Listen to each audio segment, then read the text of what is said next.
오늘 읽으신 하나님의 말씀은 신약성경 요한복음 7장 37절부터 39절 말씀입니다. 명절 끝날 곧 큰 날에 예수께서 서서 외쳐 이르시되 누구든지 목마르거든 내게로 와서 마시라. 나를 믿는 자는 성경에 이른과 같이 그 배에서 생수의 강이 흘러나오리라 하시니, 이는 그를 믿는 자들이 받을 성령을 가리켜 말씀하신 것이라. 예수께서 아직 영광을 받지 아니하셨으므로 성령이 아직 그들에게 계시지 아니하더라. 아멘. 이스라엘 사람들은 초막절, 유월절, 오순절이라는 세 절기를 매우 중요하게 생각하며 지켰습니다. 전해지는 바로는 당시 수십만 명의 사람들이 예루살렘에 모여서 절기를 지켰다라고 합니다. 이 중에서 초막절을 지키는 데는 역사적인 것과 계절적인 중요한 두 가지 의의가 있습니다.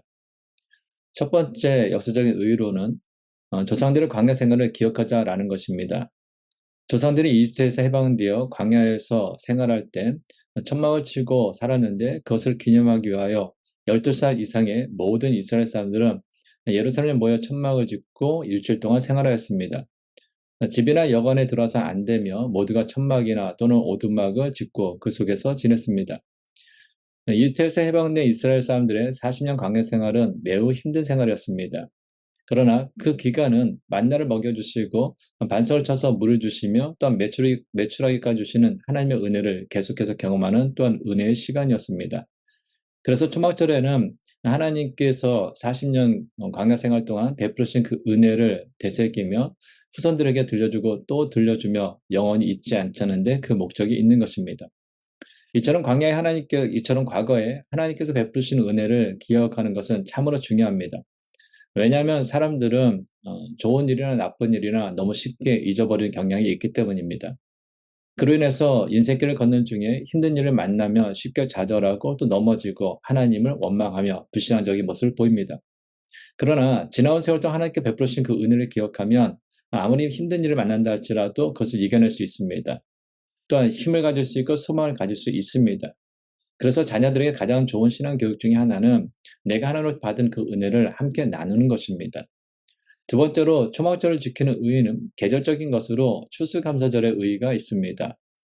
이스라엘 사람들에게는 감사절이 두 번 있는데, 오순절은 첫 번째 곡식을 거두는 것으로 맥주감사절이고, 초막절에는 가을의 모든 곡식을 다 거두는 추수감사절로 하나님께 감사를 드리는 것입니다. 초막절의 맨 마지막 날에는 매우 특별한 종교 행사가 있습니다. 그것은 물을 길어서 성전으로 가져가는 것입니다. 모든 이스라엘 사람들은 예루살렘 성전에 모여서 두 줄로 길게 늘어서서 4km 밖에 있는 실로암으로 행렬을 지어갑니다. 그리고 제사장들은 순금 항아리에 실로암에 물을 떠서 조심스럽게 들고 다시 긴 행렬과 함께 예루살렘 성전으로 올라옵니다. 올라오는 기간 올라오는 동안 제사장들은 이사야 12장 3절에 있는 너희가 기쁨으로 구원의 우물에서 물을 기르리로다라는 주제의 찬송을 부릅니다. 또한 모든 이스라엘 사람들은 시편 113편과 118편을 함께 찬송을 부릅니다. 이렇게 두 편 나누어서 찬송을 부르며 항아리를 가지고 오는 행렬이 성전에 들어오면 그 물을 제단에 붓는 예식이 있습니다. 이것은 이스라엘 백성들이 물이 없는 광야에서 반석을 치게 하심으로 물을 마실 수 있도록 하신 그 하나님의 놀라운 은혜를 기념하는 행사입니다. 즉 물을 주신 하나님께 감사하는 것입니다. 출애굽기 17장 6절입니다. 내가 호렙산에 있는 그 반석이 거기서 네 앞에 서리니 너는 그 반석을 치라. 그것에서 물이 나오리니 백성이 마시리라. 모세가 이스라엘 장로들의 목전에서 그대로 행하니라. 사람은 물이 없으면 살 수가 없습니다. 사람은 체내의 수분의 10%만 잃어도 생명을 유지할 수 없습니다. 이처럼 중요한 물을 하나님께서 주셨습니다. 하나님께서 물을 주심으로 곡식을 거두게 하셨고 생명을 얻게 하셨습니다. 물을 주신 하나님께 감사하는 절기가 바로 초막절인 것입니다. 지금 예수님께서 말씀하신 장소가 바로 이 제사장들이 금 항아리에 물을 들고 올라온 그 자리입니다. 강에서 물을 주신 하나님의 은혜를 기억하는 그 자리에서 예수님께서 다음과 같이 말씀하셨습니다. 오늘 본문 37절, 38절입니다. 명절 끝날 곧 큰 날에 예수께서 서서 외쳐 이르시되 누구든지 목마르거든 내게로 와서 마시라. 나를 믿는 자는 성경에 이른과 같이 그 배에서 생수의 강이 흘러나오리라 하시니. 아멘. 물을 주신 하나님께 감사하는 그날에 예수님께서는 누구든지 목마르거든 내게로 와서 마시라고 말씀하셨습니다. 그리고 예수를 믿는 자는 그 배에서 참 생명을 주는 생수의 강이 흘러나오리라고 말씀하셨습니다. 예전에 한국에서 많은 사람들에게 감동을 준 아버지라는 소설이 있습니다. 내용은 참 간단합니다. 서기관으로 공무원 생활을 화려하게 시작한 어느 남자가 결혼을 하고 또 자녀를 낳고 가정을 이끌고 가면서 생활하게 되는 그런 이야기들을 담고 있습니다. 열심히 살아보려고 하는데 뜻대로 진급이 되지 않습니다. 이래서 좌절도 맛보고 또한 치열한 경쟁사회 구조 속에서 내적 갈등을 보여주고 있습니다. 그러면서 조금씩 지쳐가는 그 주인공의 모습을 그리고 있죠. 그러다가 결국에는 이 주인공 중병에 들어 인생을 마치게 됩니다. 어떻게 보면 간단한 구성의 소설입니다. 그런데 왜 사람들은 이런 평범한 이야기의 소설을 읽으면서 눈물을 흘릴까요? 왜 부인들은 이 소설을 읽고 남편을 보는 눈이 달라졌다라고 말할까요? 왜 자녀들은 아빠를 이해하게 되었다라고 고백할까요? 주인공인 아버지는 참으로 피곤한 인생을 살아가는 사람입니다. 그는 가족을 부양하려고 또 자기가 가진 꿈을 조금이나마 이루어 보려고 세상을 살아갑니다. 그런데 그렇게 열심히 살아도 일이 뜻대로 풀리지 않습니다. 그러다 보니 시간이 지날수록 피곤이 쌓이고 그것에 짓눌려 허덕이다가 결국 두 손 두 발 다 들고 초라하게 마치게 된 남자, 피곤한 남편, 피곤한 아빠를 한번 생각해 보십시오. 그러니 그 모습에 아내도 자녀도 공감하는 것입니다. 그런데 이것이 남편만 겪는 문제입니까? 부인도 피곤하고 또한 자녀도 피곤합니다. 소년이라도 피곤하며 곤비하며 장장이라도 넘어지며 쓰러질 시대, 그것이 바로 오늘 우리들이 살아가는 시대이며 곧 우리 인생입니다. 그래서 어느 시대보다도 이 피곤이라는 단어는 지금 우리에게 더욱더 크게 깊게 느껴지고 다가옵니다. 그렇다면 우리들이 겪는 이 피곤이라는 것이 과연 육체적인 피곤이 전부입니까? 만약 육체적 피곤이 전부라면 푹 쉬고 나면 해결될 것입니다. 그러나 오늘날 많은 사람들이 느끼는 피곤은 잠을 자도 쉴 만큼 쉬어도 해결되지 않는 피곤입니다. 그 이유는 오늘날 사람들이 겪는 이 피곤은 정신적인 부분, 영적인 부분과 관련이 있기 때문입니다. 좀 더 정확히 이야기하면 영적인 갈증에서 오는 피곤이기 때문에 쉽게 풀리지 않는 것입니다. 아모스 8장 11절입니다. 주 여호와의 말씀이니라 보라 날이 이를지라 내가 기근을 땅에 보내리니 양식이 없어 주림이 아니며 물이 없어 가람이 아니요 여호와의 말씀을 듣지 못한 기갈이라. 아멘. 오늘날은 과거에 비하면 육적으로 부족함을 느끼기 힘들 정도로 많은 면에서 풍요로운 시대를 살아가고 있는 시대입니다. 그럼에도 사람들이 느끼는 행복도는 과거에 비해서 점점 더 낮아지고 술과 마약, 도박 등을 통하여 육적인 쾌락을 추구하는 이유가 무엇입니까? 육적인 목마름이 아니라 영적인 목마름 때문입니다. 이와 같은 목마름에 지쳐 살아가는 것이 오늘 우리들의 모습입니다. 근데 예수님께서 말씀하셨습니다. 누구든지 목마르거든 내게로 와서 마셔라. 인종에 관계없이 성별에 관계없이 연령에 관계없이 신분, 지위, 고하에 관계없이 누구든지 와서 마시라는 것입니다. 이사야 55장 1절입니다. 오라 너희 모든 목마른 자들아 물로 나아오라 돈 없는 자도 오라 너희는 와서 사 먹되 돈 없이 값없이 와서 포도주와 젖을 사라. 아멘. 그렇습니다. 누구든지 예수님께로 나아오는 자는 그 배에서 영원히 목마르지 않는 생수가 흘러나오는 기쁨을 누리게 됩니다. 왜냐하면 그 생수는 우리와 영원토록 함께 하시는 성령 하나님이시기 때문입니다. 오늘 본문 39절입니다. 이는 그를 믿는 자들이 받을 성령을 가리켜 말씀하신 것이라. 예수께서 아직 영광을 받지 아니하셨으므로 성령이 아직 그들에게 계시지 아니하더라. 예수님께서 오셔서 주시는 생수의 강은 성령님이십니다. 그러나 예수님께서 처음으로 그 배에서 생수의 강이 흘러나오리라 라고 말씀하셨을 때는 제자들은 그 말씀의 뜻을 완전히 이해하지 못했을 것입니다. 도대체 생수의 강이 흘러나온다라는 것이 어떤 의미일까라고 제자들은 의혹을 가졌을 것입니다. 그러나 오순절에 성령 충만을 체험했을 때 그들은 예수의 말씀을 이해하고 감격하였을 것입니다. 그래서 사도 요한은 요한복음을 기록하면서 이는 그를 믿는 자들이 받을 성령을 가리켜 말씀하신 것이다 라고 해석할 수 있었던 것입니다. 근데 우리는 39절 가로 안의 말씀, 즉 예수께서 아직 영광을 받지 아니하셨으므로 성령이 아직 그들에게 계시지 아니하시더라라는 이 말씀에 대하여 오해해서는 안 됩니다. 이 말씀은 성령님께서 이전에는 계시지 않았다라는 말씀이 아닙니다. 창세기 1장 2절입니다. 땅이 혼돈하고 공허하며 흑암이 깊음 위에 있고 하나님의 영은 수면 위에 운행하시니라. 아멘. 성령님께서는 태초에 수면 위에 운행하고 계셨습니다. 창세기 1장 26절입니다. 하나님이 이르시되 우리의 형상을 따라 우리의 모양대로 우리가 사람을 만들고 그들로 바다의 물고기와 바다의 새와 가축과 온 땅과 땅에 기는 모든 것을 다스리게 하자 하시고. 아멘. 성령님께서는 인간을 지으실 때 성부 하나님, 성자 하나님과 함께 역사하셨습니다. 창세기 41장 38절입니다. 바로가 그의 신하들에게 이르되 이와 같이 하나님의 영에 감동된 사람을 우리가 어찌 찾을 수 있으리요 하고. 요셉이 이집트 바로의 난해한 꿈을 해석할 수 있었던 건 역시 성령님의 감동이 있었기 때문입니다. 또한 예수님께서는 성령으로 동정녀인 마리아에게 잉태되었습니다. 성령님께서는 창조 때에도 구약 시대에도 예수님 당시에도 계셨습니다. 그러나 그때 성령님은 어떤 힘으로 잠시 오셨다가 다시 떠나시곤 했습니다. 필요할 때만 능력으로 역사하셨습니다. 그러나 예수님이 승천하신 다음에 약속대로 오신 성령님은 우리 속에 우리와 함께 세상 끝날까지 계십니다. 이러한 의미로 예수님께서 말씀하신 것입니다. 예수님을 나의 구주로 고백하며 믿는 순간 성령님께서 우리 속으로 우리와 함께 거하십니다. 그러므로 성령님과 함께하는 사람은 영원히 목마르지 않는 생수를 경험하는 것은 너무나 당연한 것입니다. 여기서 우리는 하나님께서 우리에게 믿음을 주시는 그 목적이 무엇인지 깨닫게 됩니다.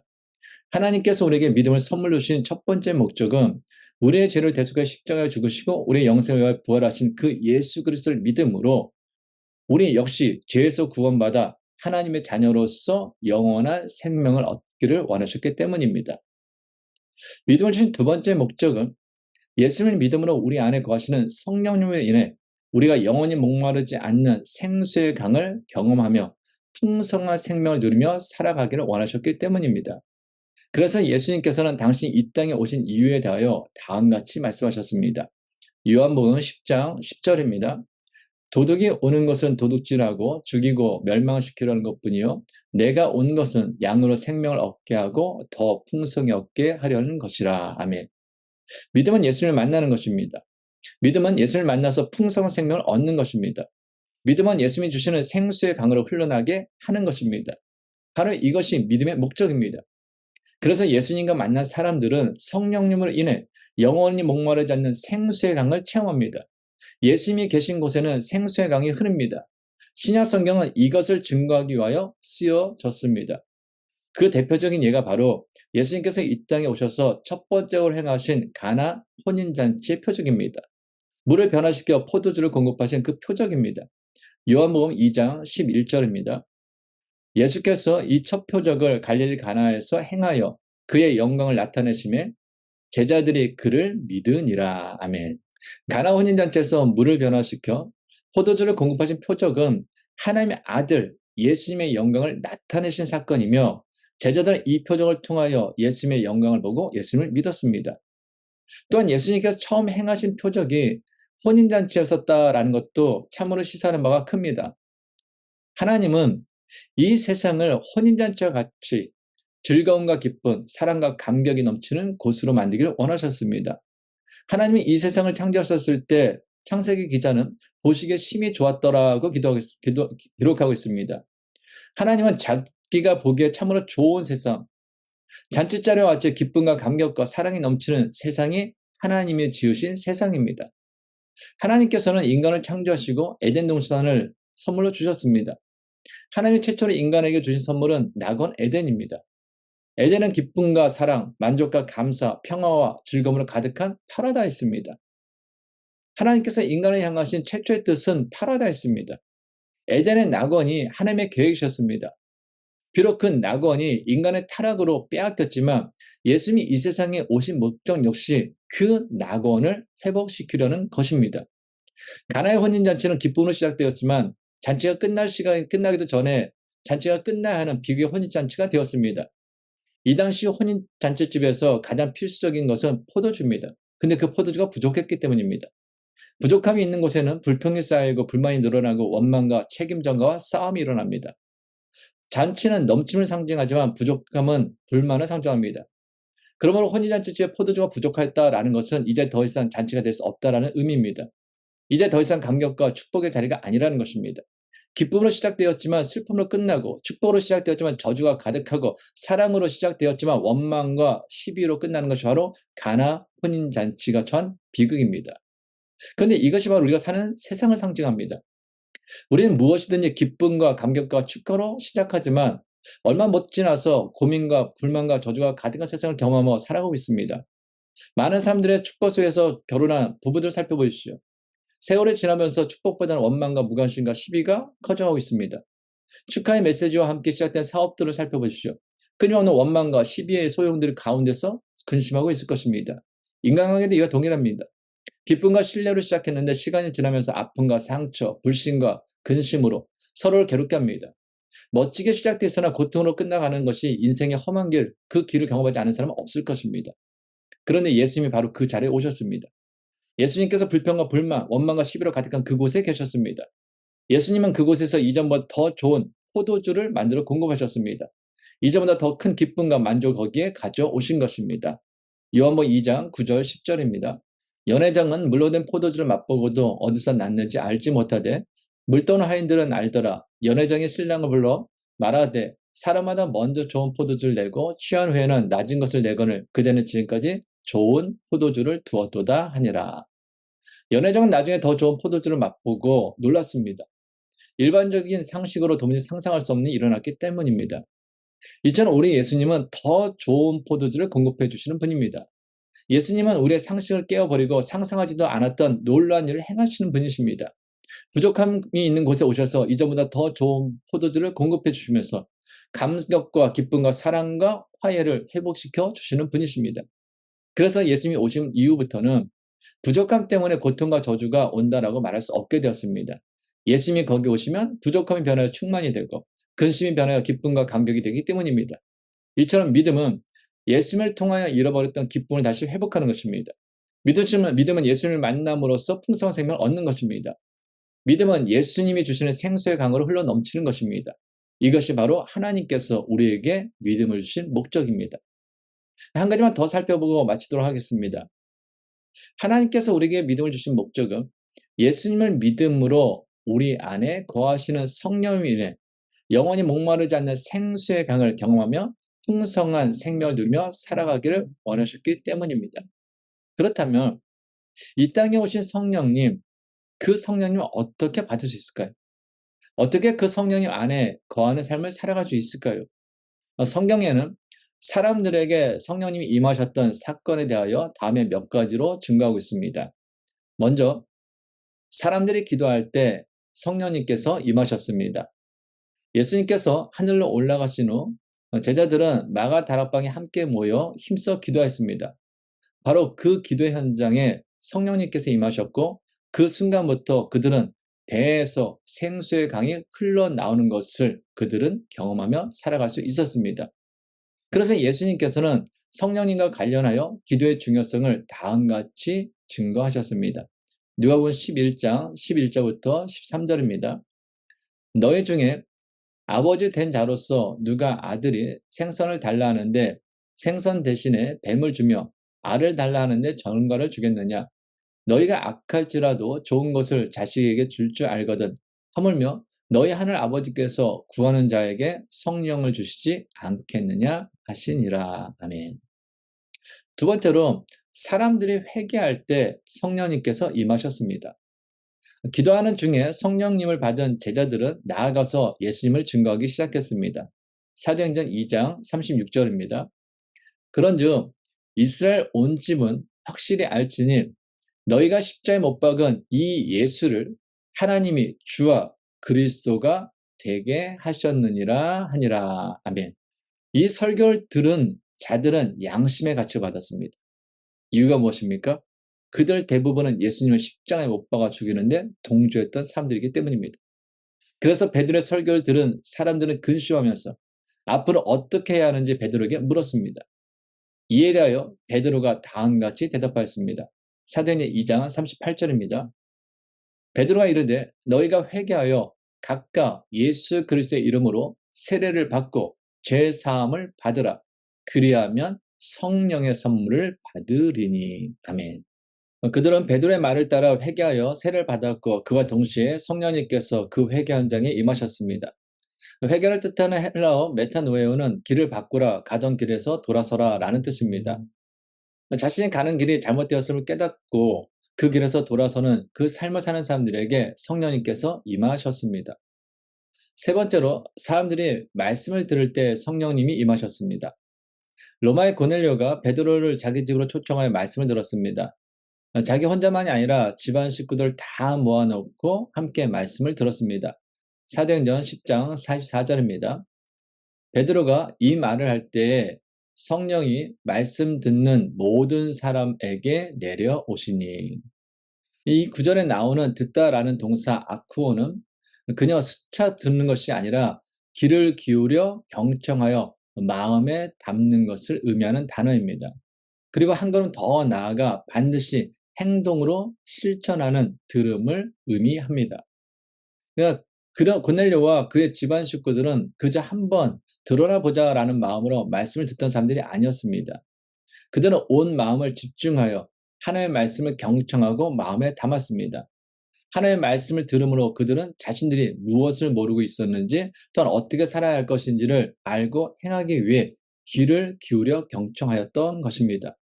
이처럼 온 마음을 집중하여 하나님의 말씀을 듣는 그들에게 성령님이 임하였습니다. 마지막으로 말씀에 순종하며 사는 사람들에게 성령님이 임합니다. 사도행전 5장 32절입니다. 우리는 이 일의 증인이요 하나님이 자기에게 순종하는 사람들에게 주신 성령도 그러하니라 하더라. 아멘. 성령님께서는 말씀에 순종하며 사는 사람들에게 임하셨습니다. 이처럼 성령님은 사람들이 기도할 때, 회개할 때, 말씀을 들을 때, 말씀에 순종할 때 임하였습니다. 그러므로 우리들이 믿음의 사람으로서 계속해서 성령님으로 인해 영원히 목마르지 않는 생수의 강을 경험하며 풍성한 생명을 누리며 살아가기를 원한다면 우리의 삶은 기도하는 삶이 되어야 합니다. 잘못된 길을 깨달았을 때는 바른 길로 돌아서는 회개의 삶을 살아야 합니다. 말씀으로 진심으로 듣는 삶 또한 들은 말씀에 순종하는 삶을 살아야 합니다.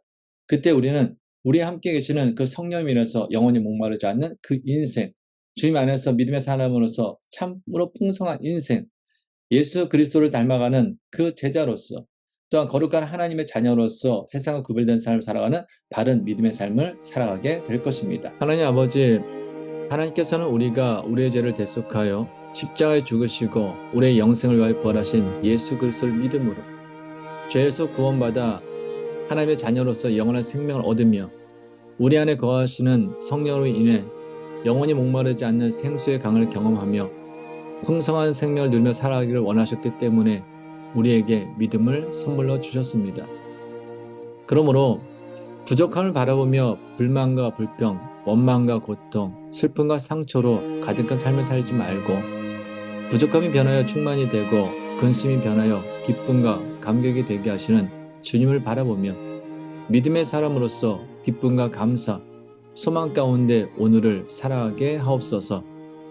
이제는 우리 주 예수 그리스도의 은혜와 하나님의 크신 사랑과 성령님의 교통하심이 하나님께서 주신 믿음으로 말미암아 예수님을 통하여 풍성한 생명을 얻고 예수님을 통하여 잃어버렸던 기쁨을 다시 회복하며 예수님이 주시는 생수의 강이 흘러넘치는 인생으로서 기쁨과 감사, 소망 가운데 오늘을 살아가기 원하는 모든 성도들과 가정과 세우신 기업 위에 이제부터 영원까지 함께 하시기를 간절히 축원하옵나이다. 아멘.